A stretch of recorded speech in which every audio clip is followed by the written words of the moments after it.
Agriculture is one of the most promising sectors for creating jobs, boosting household incomes, increasing exports, improving livelihoods, guaranteeing food security, and ensuring adequate nutrition.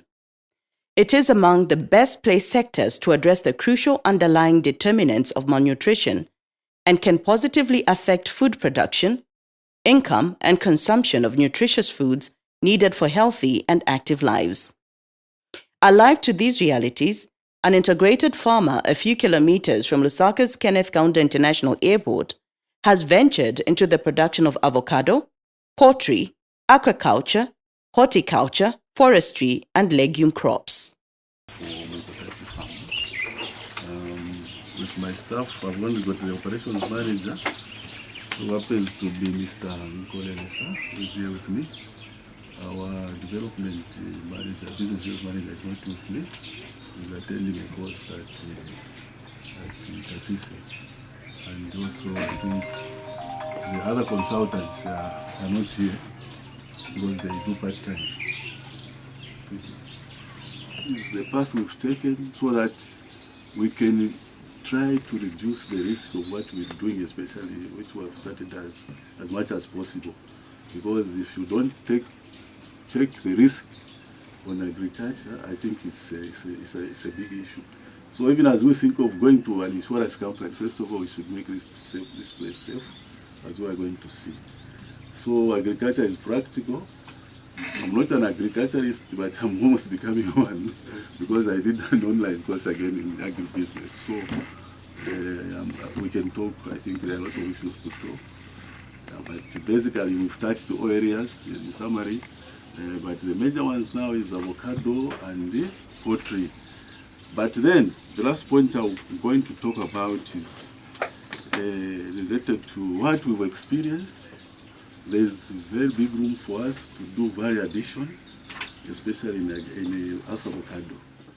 I know Kotachi's planned avocado belt is nearing its first harvest from the 8-hectare Anchor farm for export and the local market, despite challenges including a bad road and limited access to credit. Farm owner Christopher Lesa says he expected the first avocado harvest around March next year. Munkotachi Farm is working with small-scale farmers around the area who provide labor to the farm. The farm in turn trains the small-scale farmers and is assisting them with grafted plants. The farm will also buy avocado fruits from the small-scale farmers when ready for harvest. The interest by the small-scale farmers has been overwhelming, and the business is trying to tap into the various government programs, non-governmental organizations, and other financiers to invest in value addition. there is a lot of bush around us here. There are a lot of farmers. If we can create a belt, like for example around this area, we create an avocado belt. Maybe cooperatives, if there are 20 cooperatives, each cooperative maybe does 1 hectare is supported with the seedlings, supported with the irrigation system. We can go a long way. Because the indigenous people here, the ones I'm living with here, the biggest challenge they have, even those ones I'm trying to work with as a scheme, outgrower scheme, they ask about water. Where am I going to get the water from to irrigate the trees? They are willing. They want to grow this. Because we've tried to explain. We've had meetings here where we meet people. They come in hundreds. Joti tisanganiza santi na joti ya mumunda hapo na chani la laimo tizatenga mauyu bali apatatenga mauyu bali 5 tapaka chani joti ya mumunda tapaka santi mauyu batatu na tulaimo ngame tufatishangie tambo vipinda ula kutasakaniza mensakaniza so. Mr. Lesa said the Output Grower Scheme was ultimately meant to improve the livelihoods of the local community once they sold the avocado, because the fruit fetched a lot of money on the market.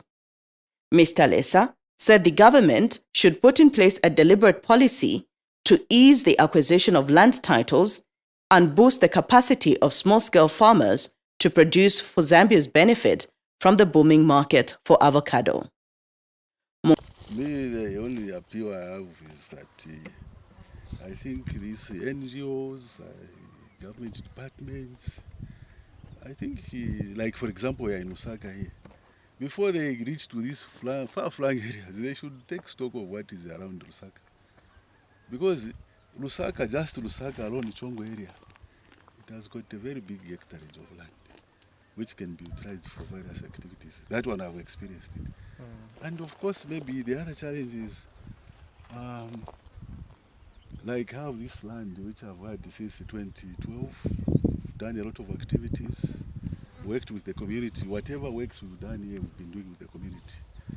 We've tried to provide clean water. I think outside there, as you come in, you find a tap outside where people come to draw water.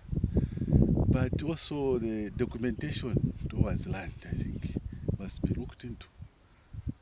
Because I think, like this area around, most of the people, maybe they may be interested to start one or two activities.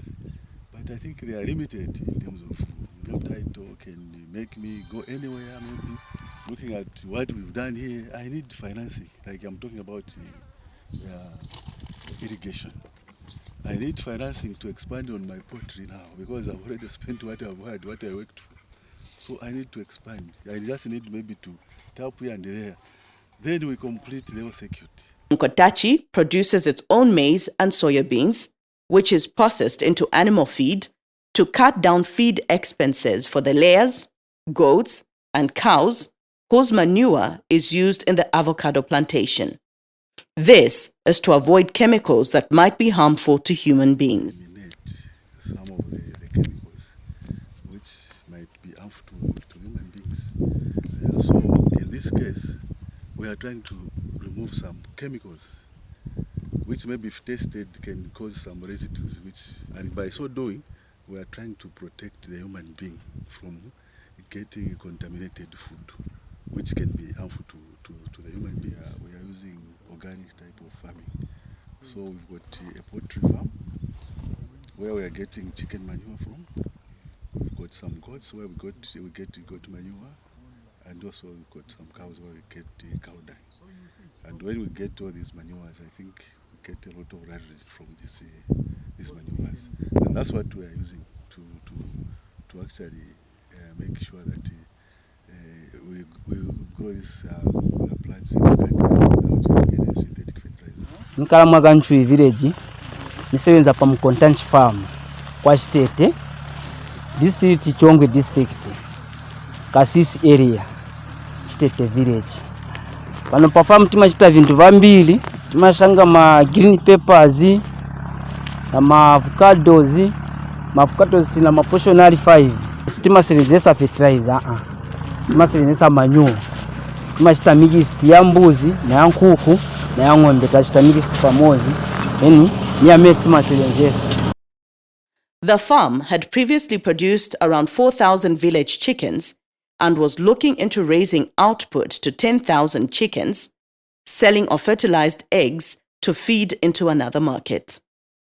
Currently, Munkotachi Farms produces around 350 trays of eggs per day. Have capacity, but we are looking for investment, especially financial assistance, to try and expand to what we're able to hold, which is our full capacity of about 18,000 to 20,000 beds of layers. We hope that institutions like Ministry of Agriculture, the Ministry of Commerce, and maybe Zambia development agencies, such institutions can come in, and even banks and other cooperating partners can come in, and that way we would be able to expand to food production. That would mean more egg production, more employment, because that would mean we would need to bring in more workers to work here. Your facility here, I must say, I am presently surprised. And coming on the road and the distance that we were covering, I was wondering what we were going to see. But when we arrived, then that's when it hit me to say there's really opportunity that can be harnessed here. So from a national savings and credit bank perspective, NatSave, we would like to work with SMEs and farmers and upcoming businesses The challenge that we've always had is lack of organization. So when we see a place that's organized like this, it gives us hope. Banks, we work with an audit trail. We work with evidence, and not just faith or a promise that I know that I'll do well. So when we see promise that something is happening here, that there's organization, there's structure, we would like to support that. So from our vision, we deliver financial inclusion. That is our mandate, but it's been sort of a challenge to do that where there's no organization. And I'm happy that we've been able to come with other partners here, because it's about collaboration. We've got our colleagues from insurance, we've got Zambia Credit Guarantee Scheme. How can we sit together and come up with a solution that works? Because SMEs are risky.